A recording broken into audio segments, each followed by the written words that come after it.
The countdown to one of the biggest boxing matchups of the year is almost over.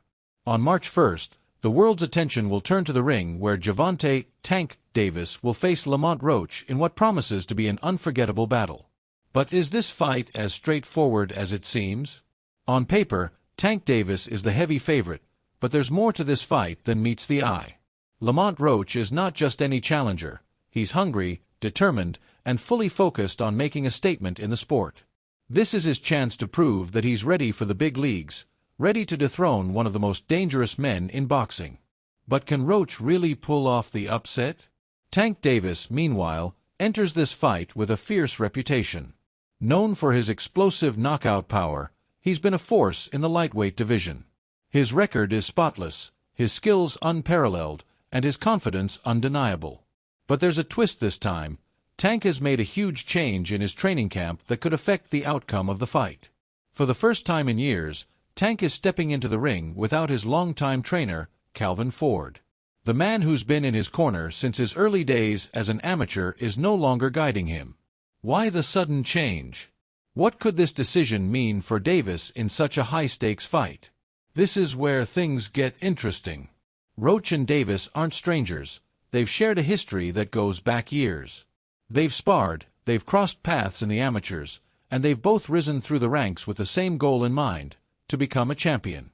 But now, their paths are about to collide in the biggest fight of both their careers. There's more than just pride at stake here. There's the future of their careers, their legacies, and, for some, a chance to prove they belong in the conversation with the sports elite. The pressure is on. Lamont Roach is someone who's never been shy about what he wants. He's been vocal leading up to the fight about his determination to make history. In his training camp, Roach has pushed himself to the absolute limit. His words tell the story of a fighter who's leaving it all in the ring. "I've been putting myself through hell, pushing myself through fire." He's the kind of fighter who embraces the grind, who understands that success isn't just about the hours spent in the gym, it's about what you're willing to sacrifice to get what you want. Roach has dedicated himself fully to this fight, and he's not going to settle for anything less than victory. It's clear that Roach isn't intimidated by the spotlight or by his opponent.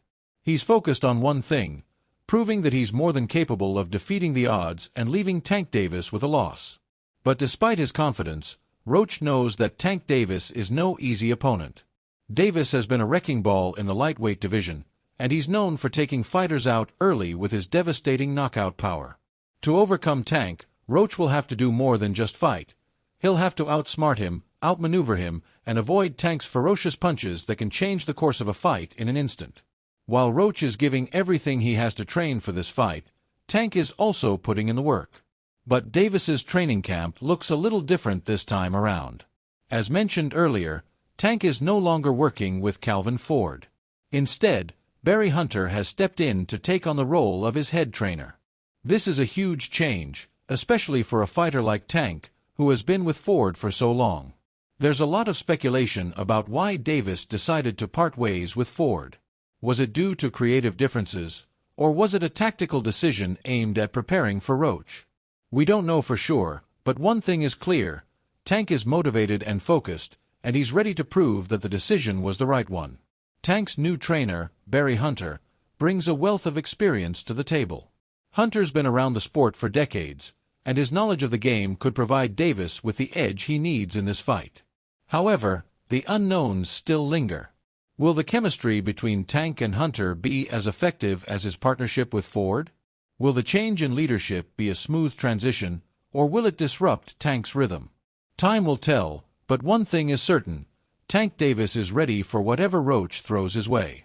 He's been working tirelessly in the gym, sharpening his skills and preparing for the battle ahead. Tank has always been a fighter with explosive power and speed, and he knows that to win, he'll need to unleash those attributes against a fighter who's known for his technical skills. In terms of style, this is where things get really interesting. Roach, unlike many of Tank's previous opponents, is a pure boxer. He's not necessarily known for his knockout power, but he's got a sharp mind in the ring and the ability to pick apart his opponents. Roach's technique is clean, his defense is solid, and his movement is fluid. He doesn't just throw punches randomly.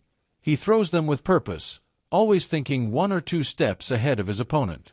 That makes him a dangerous opponent for Tank, who's used to dealing with fighters who can't match his speed or power. Roach, however, might be able to handle those factors in a different way. But even with Roach's skill and technical ability, there's still the issue of Tank's punching power. Roach's biggest challenge will be dealing with the sheer force that Tank brings to every fight. Davis has the kind of power that can end a fight in a heartbeat, and many analysts, including Bruce Carrington, believe that Roach won't have the firepower to keep Tank at bay.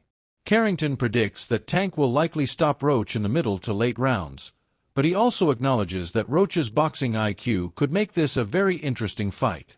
If Roach can use his technical ability to avoid Tank's power and continue to box intelligently, he might just have a shot. But that's a big might. The odds are against him. Even though many people are picking Davis to win, there are some who believe that Roach could surprise us all. Shakur Stevenson, for example, is one of the few fighters who is putting his money on Roach. Stevenson has praised Roach for his focus and commitment leading up to the fight, and he believes that Roach is ready to rise to the occasion and show the world what he's made of. Stevenson's confidence in Roach's ability is one of the few bright spots in the underdog's camp, and it's a sentiment that could inspire Roach as he heads into the ring. But Tank Davis isn't the type to underestimate his opponent. He's spent years proving people wrong and proving that he's one of the most dangerous fighters in boxing. Mikey Garcia, a fellow fighter who's been in the ring with some of the best, has nothing but praise for Tank. Garcia notes that Tank's ability to adapt to any style, combined with his knockout power and confidence, makes him a tough opponent for anyone. Garcia is firmly in Tank's corner, and with good reason. Davis has shown time and time again that he can handle whatever comes his way. The pressure is on for both fighters. Lamont Roach has everything to gain and nothing to lose. He's the underdog, the fighter everyone is counting out, but he's more than just a stepping stone for Tank Davis. Roach is a skilled, dedicated boxer who spent years honing his craft, and he's ready to show the world that he belongs on the biggest stage. If Roach can execute his game plan, stay composed, and avoid Tank's big shots, he could very well surprise us all.